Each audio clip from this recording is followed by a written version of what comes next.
Hi, welcome back to Finally Revealed. In this episode, I want to talk about open minds. We are in a big cauldron of change. We have had unprecedented things happening, at least in our different people are reacting to this in different. And in a conversation with a young, she was relating to me how she was presented with information from an alternate news source, and she didn't want to believe it.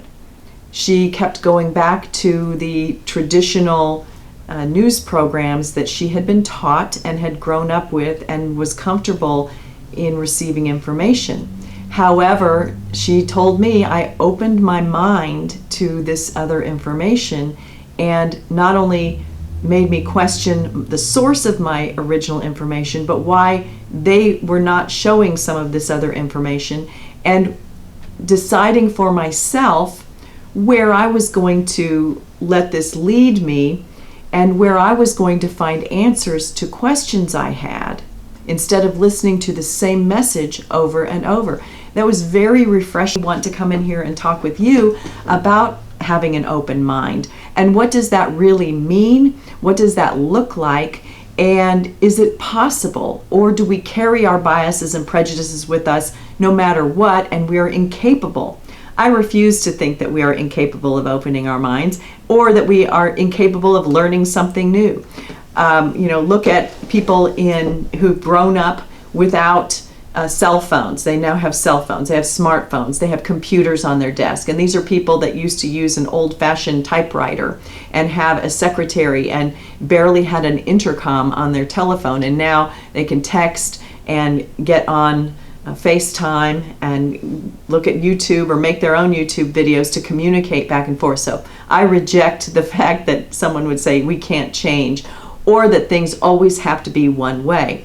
And I think if you think things always have to be one way, there's a problem there in that there would never be any innovation. We would always be doing what we have always done. And there's the saying that, if you keep doing the same thing that you've always done and expecting something different, you're a fool. Well, by the same token, doing something and getting something that you've always gotten the same way is not going to help you open your mind either. It's not going to allow for new ideas and possibilities. And the truth is that change is the only constant. Things do not stay stagnant. No individual stays stagnant.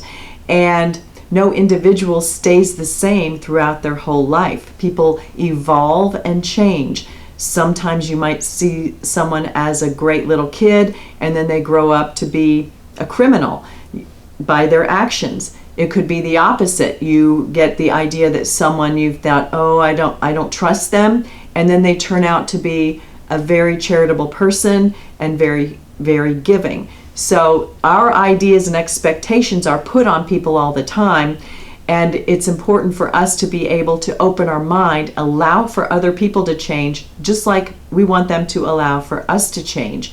And it's a lot of things.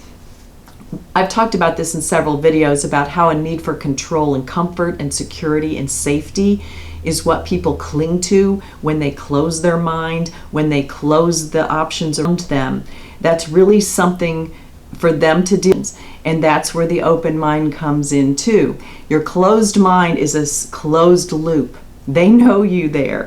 You are comfortable in that little area, and it might be a source of security for you. It might relate to a person or an idea or a concept or your health. It could be in lots of ways, and it includes information that you take in.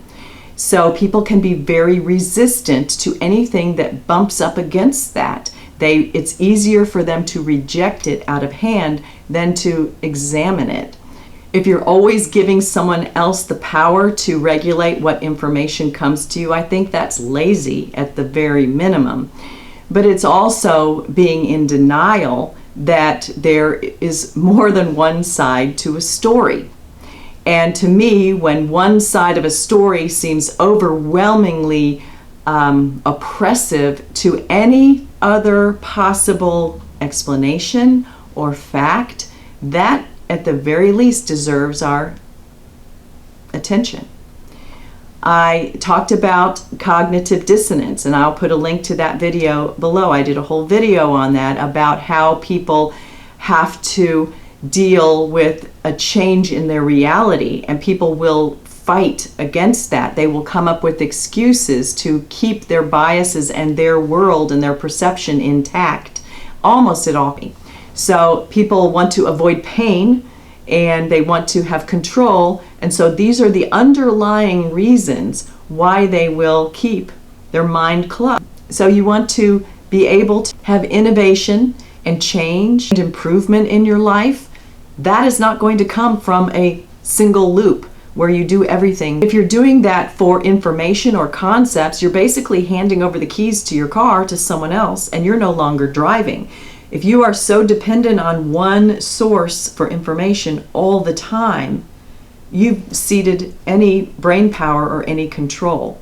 It's important to analyze and ask questions and test things in order to come at something that is the truth for you, and it's different for every single person.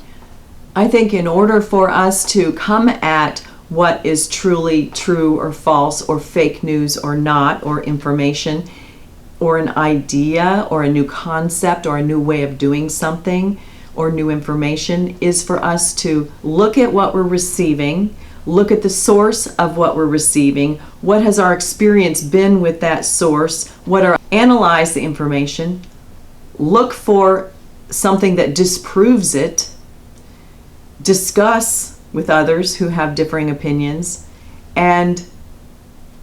or in a family discussion or among friends, and refusing to listen when someone brings up some new idea is an example of being closed-minded.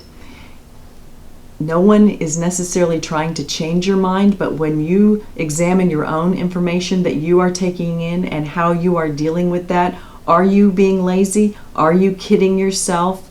Do you understand why there are other ideas, where those other ideas? Look at that too. Look at both sides and make up your mind. Look behind the curtain. Think about the Wizard of Oz. A whole world was different than what they thought. We had the color to black and white, and then one man standing behind and moving people like puppets. And has that happened to you ever? Is it happening to you now? Do you even know? Would you know if it was happening to you? Where do you get your information? Have you been able to examine it? Have you looked for something that contradicts it at all? And I'm going to talk about that in confirmation bias in my next video. But having an open mind requires you to just invite the possibility and hear people out. All you have to do is listen. That's not going to hurt anybody if you just listen. And if you are asking people to verify information coming from a different source by using your particular source, why is that? Are you looking at the different people who are giving them information? Are they unnamed sources, or is there an actual person that somebody can refer to? Are you siding with an unnamed source or a spokesperson versus someone else who does have sources, who has an actual person talking about this? What is credible and what is not? That's up for you to decide. It's up for each individual person to decide on their own with an open mind. I hope this was helpful. If it was, give me a thumbs up, share, subscribe to see the other videos, leave any comments or questions below. Come back and see me next time, and thanks for watching.